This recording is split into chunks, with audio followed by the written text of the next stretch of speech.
So delightfully evil.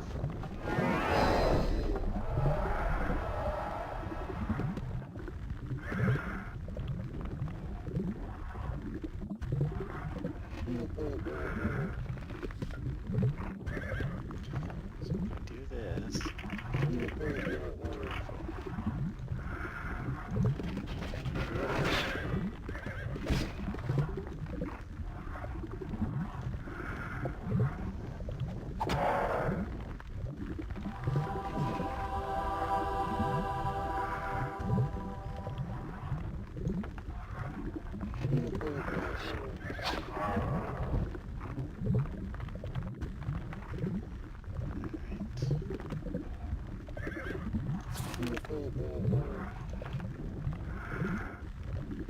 come on, kill all of them. 14, 14, 14. Okay.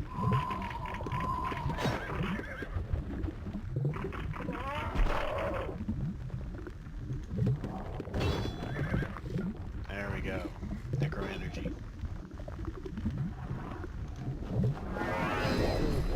Priest of light.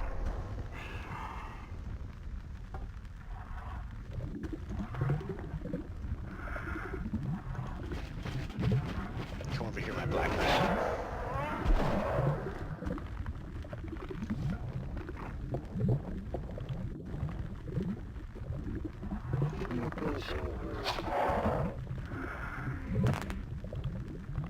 There we go.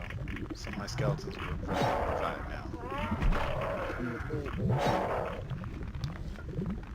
Can I pass along to the necromancer? Let's try and get him over here to this necro energy. See if I can't heal some of him up. Get my vampire to move back. So the energy isn't tempted to go towards my vampire.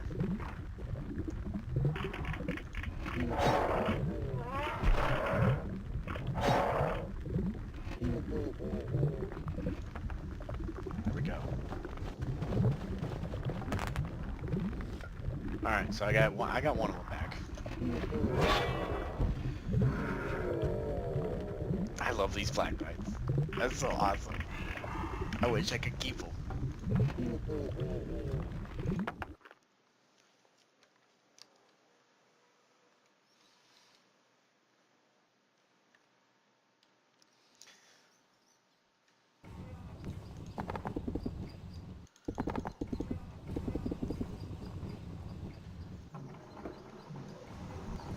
Magic room?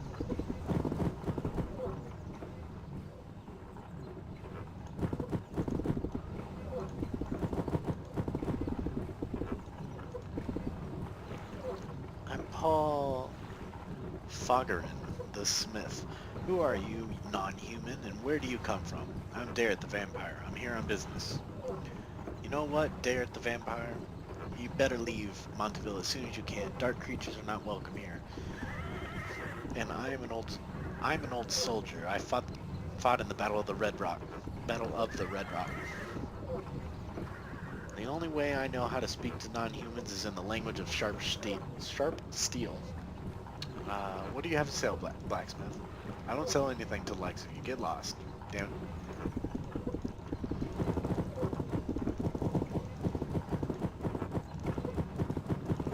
Any treasure? Oh, yep. Gold.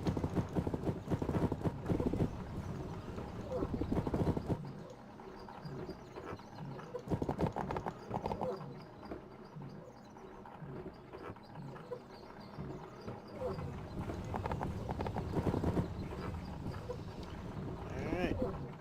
Let's talk to Annette.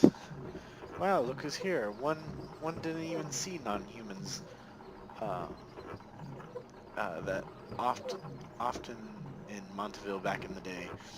But nowadays, nobody wanders through here at all. My name is Annette, and who are you? I am Derek the vampire. Why are you sad? I'm not sad at all. Well, maybe just a little. I have a wedding soon. When I marry when I will marry the best person in the world. He's so wonderful, so splendid, and he loves me so much that it makes me wonder why such happiness could be mine. You should feel joyful. I'm trying to feel joyful, but sometimes I just can't because Martin is the commander of the Royal Archers at the mountain outpost located in the pass near the border with the land of the undead.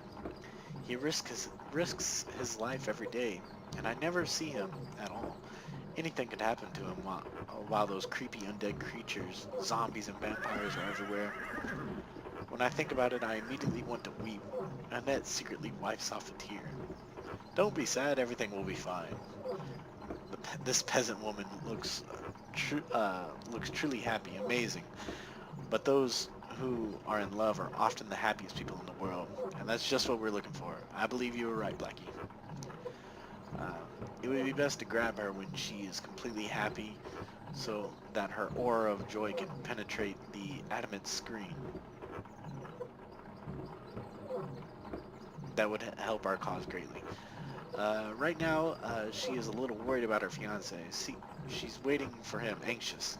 We need to calm her down and reassure her that she becomes absolutely happy. That's what we'll do. However, the king's best shooter won't believe you when he sees an enemy face. To persuade him, you should bring him a gift from his betrothed, or even better, a love letter. Excellent plan. Is that you again, Dare? What do you want?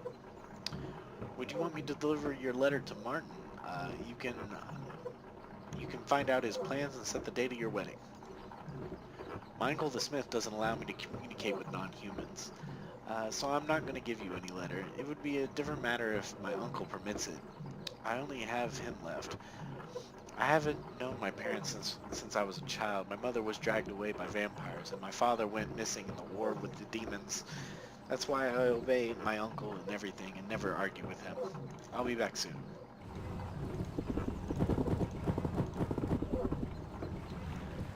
What are you doing here, vampire? Didn't I make myself clear enough last time that non-humans are not welcome in Montevideo? Yeah. Alright.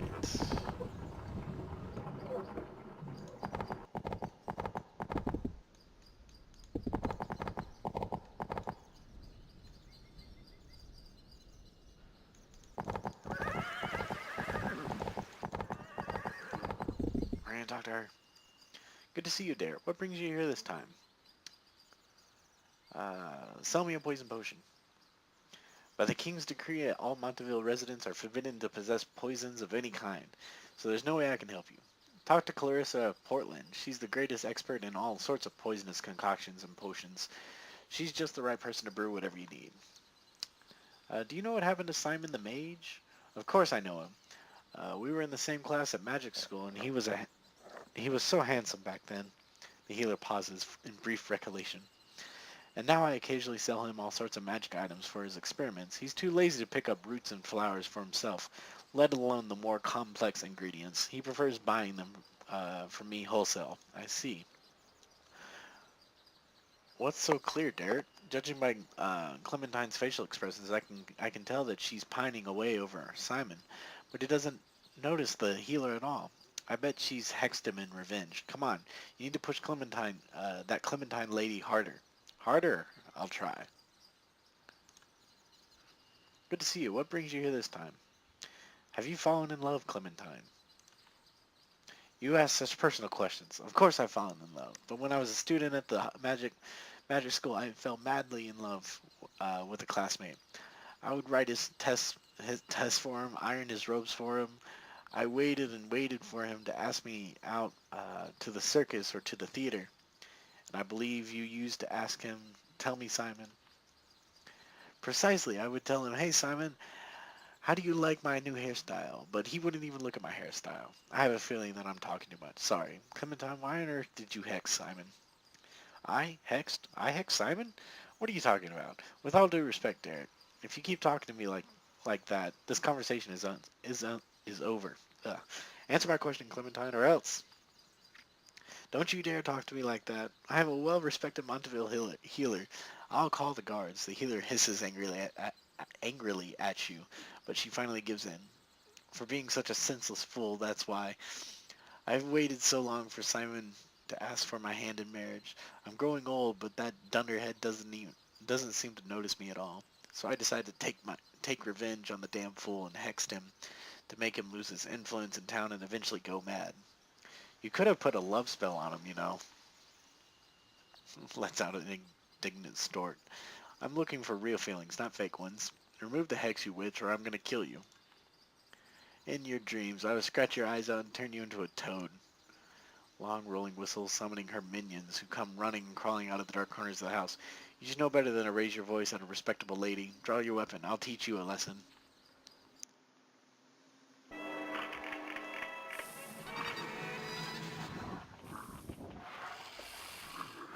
Aha. What are these? Chests. Huh.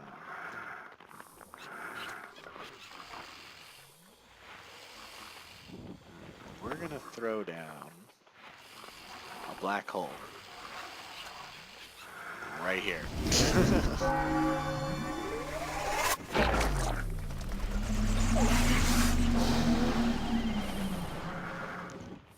And then we're gonna curse all of them.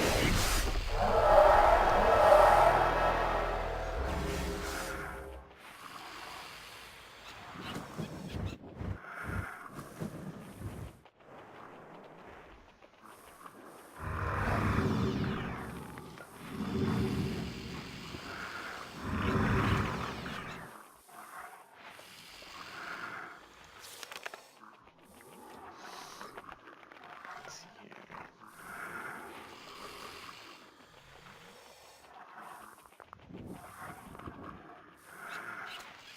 I don't want to kill any of my necromancers.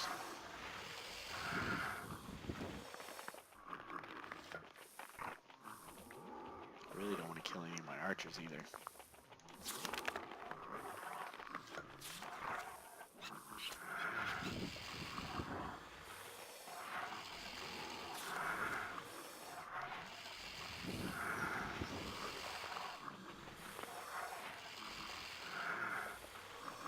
I need a good AoE flame spell to follow this one up. That's right. What are their weaknesses? We got vulnerable to cold, vulnerable to fire,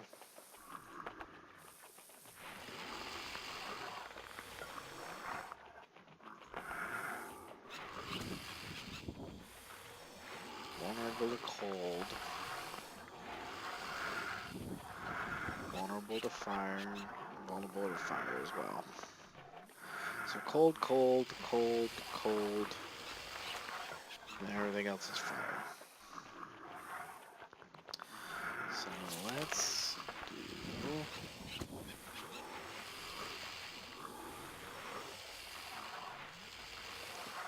that one.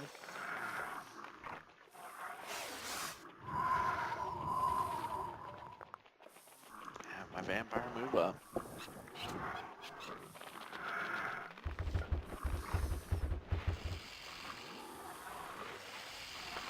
Speed up skeleton.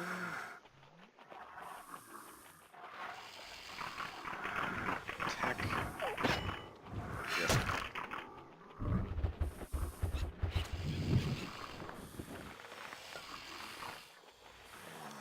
Zombie. Go here. And go here.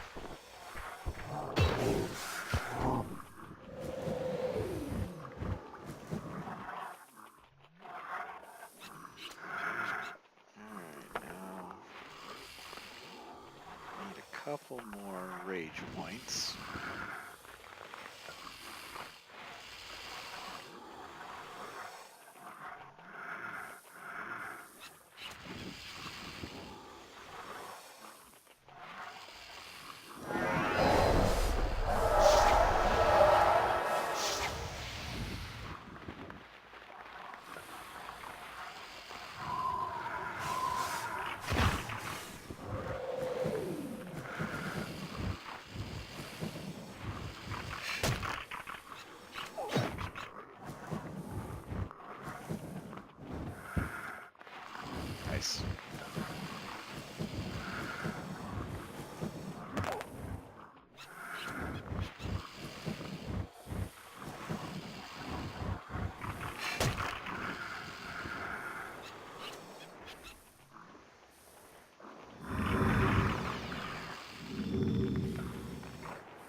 Snakes are dead.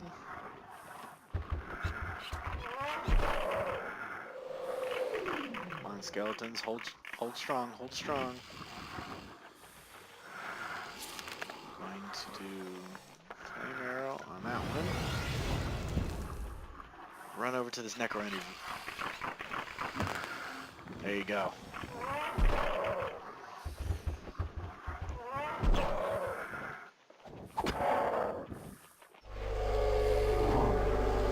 And poison zombie.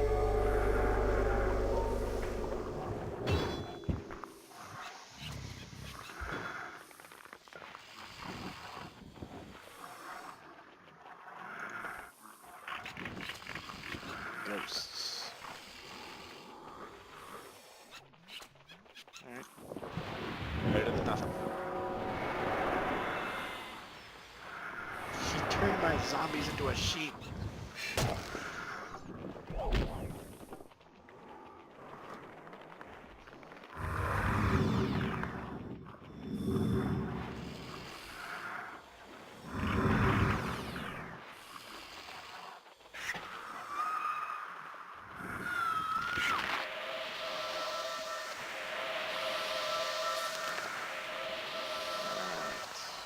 Should be able to pull off a Death Star now.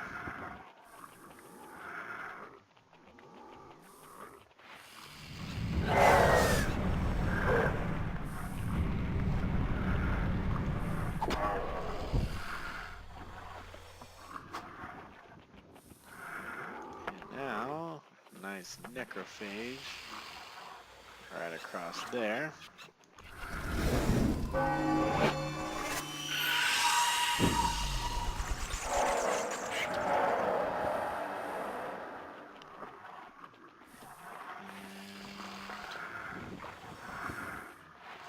Shoot him with... Oh, that'll definitely kill him. Might kill him. Okay.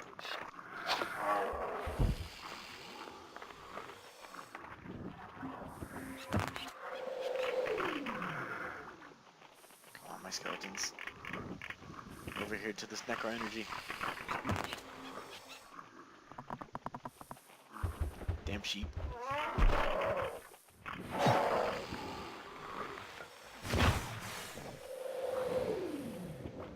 Alright.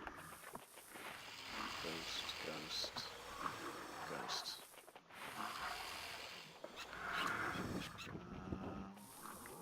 First things first. Let's kill that griffin.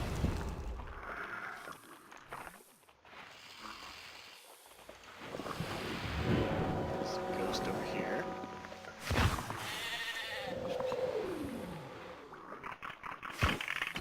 Oh, my skeletons. I knew thee well.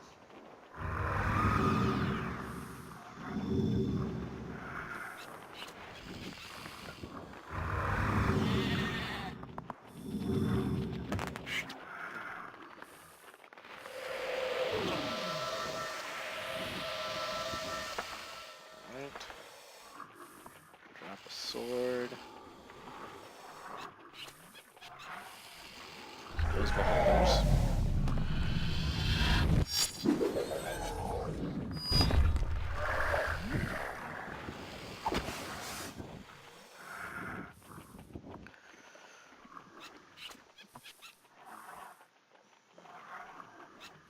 Go ahead and kill all the dragonflies.